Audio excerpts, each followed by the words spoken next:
তুই দরজা লাগাইলি কে তুই ক দরজা লাগাইলি কে? এই একটা মানুষ যে কিনা বাচ্চাদের কুলে নিতে পারে না, দেখেই কিন্তু বুঝতে পারতেছেন সে কত কষ্ট করে কুলে নিচ্ছে।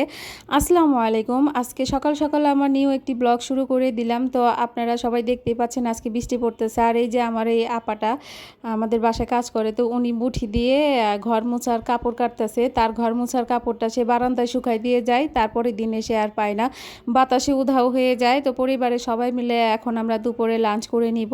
আমার কাজটা শেষ করে গোসল করে নামাজ পড়তে অনেক দেরি হয়ে গেছে। তো এর ফাঁকে সহির বাবা এসে খেয়ে ফেলছে। তো সে আজকে সবার আগেই খেয়েছে, কারণ তারা অনেক ক্ষুধা লেগে গেছিলো। তো এই যে আমার বোন জামাই আসছে আর বোন আসছে, ওদেরকে খেতে দিয়ে দিব, তারপর আমরা সবাই একসাথে খেয়ে নিব। সহির বাবা আগেই খেয়ে ফেলছে। যেহেতু আমার এই ভাইটা ছোট বাচ্চা দেখলে কুলে নিতে চায়, দুষ্টমি করে, কিন্তু বাচ্চারা ওর কুলে আসতে চায় না, আর সেভাবে কুলেও নিতে পারে না। দেখেন কিভাবে দুই হাত দিয়ে কুলে নিয়ে রাখছে। আর আমার ফাতিহা তো কান্না করতেছে। ফাতিহা এমনিতে আমাদের কুলে আসে না, ও আর আম্মুকে দেখলে পাগল হয়ে যায়, মনে হয় আমরা ওরে কত মেরে ফেলছি, কত চিমটি দিছি, ও এরকম করে কান্না করে। তো যাই হোক, আমরা খাওয়া দাওয়া শুরু করে দিচ্ছি। আজকে তরকারিটা অনেক মজা হয়েছিল। তো খাওয়া দাওয়া শেষ করে আমরা আজকে বিকেলে যাব, একটু স্বপ্নতে যাব, আর কিছু কেনাকাটা করা বাকি আছে, সেখানে যাব। আর সবাই আমার হাতের পায়েস খেতে চাইছে। তো আমি স্বপ্ন থেকে দুধ, চিনি, তারপর চাল যা লাগে ওগুলো নিয়ে আসবো। তো রেডি হয়ে চলে আসলাম নিচে বড় বোনের ঘরে। এখানে আমার এই যে ভাইটা, আমার একটা মাত্র ভাই, সে হচ্ছে গিয়ে দরজা বন্ধ করে রাখছে, দরজা খুলবে না। তো আমি দরজাটা খুলে এখন তাকে ধরতেছি, সে আর একটা রুমের ভিতরে ঠাই লাগাই দিছে, এখন আর বের হবে না। তো যাই হোক, বাচ্চাদের যেহেতু রেখে যাব, এর জন্য বাচ্চাদেরকে কয়েকটা চকলেট দিয়ে গেলাম, যে চকলেট খাও আর টিভি দেখো, তোমরা তোমাদের এখন খেলার সময়, তোমরা একটু খেলাধুলা করো, যা মনে চাই করো। তো চকলেট দিলাম, আব্দুল আহাদকেও দিলাম। আব্দুল আহাদ উঠে ভাবছে হয়তো বা অন্য কিছু, তো ও দেখে ও আর নিল না, বলল যে আমি আর খাবো না, এটা আমার ভালো লাগে না। আর এই যে আমার সহি, তাকে বলছে একটা নিতে, সে নিয়ে নিল দুইটা। এখন একটাই বাকি আছে, ভাবছিলাম সহি একটা নিবে, আমার বড় মেয়ে একটা নিবে, আর একটা বাঁচবে, সে একটা আমি খেয়ে নিব, কিন্তু তার আর হলো না। সহি দুইটাই নিয়ে নিছে, ওর কাছে অনেকক্ষণ চাইলাম, ও আর দিল না। তো এখন আমার বড় মেয়েকে দিব, বড় মেয়ের মনটা খারাপ। ওর কালার পেন্সিল আমি আর কিনে দিতে পারলাম না, ওরকম পাইনি, তাই ওর মন খারাপ করে বসে আছে, বলতেছে আজকে কালার পেন্সিল নিয়ে আসবা।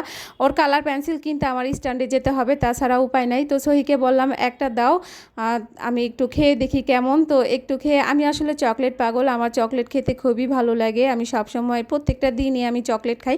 বাচ্চাদের চকলেট দেওয়ার সাথে সাথে আমি নিজেও চকলেট খাই। আমার কাছে এই চকলেট আর হচ্ছে গিয়ে রিং চিপস অনেক পছন্দ। আমি এই দুইটা পাইলে আমার আর কিচ্ছু লাগে না, আমি খেয়ে নেই। তো চলে আসলাম স্বপ্নে। এখানে এই যে 1 কেজি দুধ, এই দুধটার আমি নিব, কারণ আমরা সবাই যেহেতু প্রত্যেকটা দিন চা খাই। দুধ আর চাপাতি আর চিনি, এই তিনটা জিনিস বেশিই লাগে। এখানে আমি শ্যাম্পু, সাবান এগুলো দেখে নিচ্ছিলাম। আমি সবসময় যে সাবানটা ব্যবহার করি, সেই সাবানটা আমি খুঁজতেছিলাম, কিন্তু ওই সাবানটা এখানে নাই।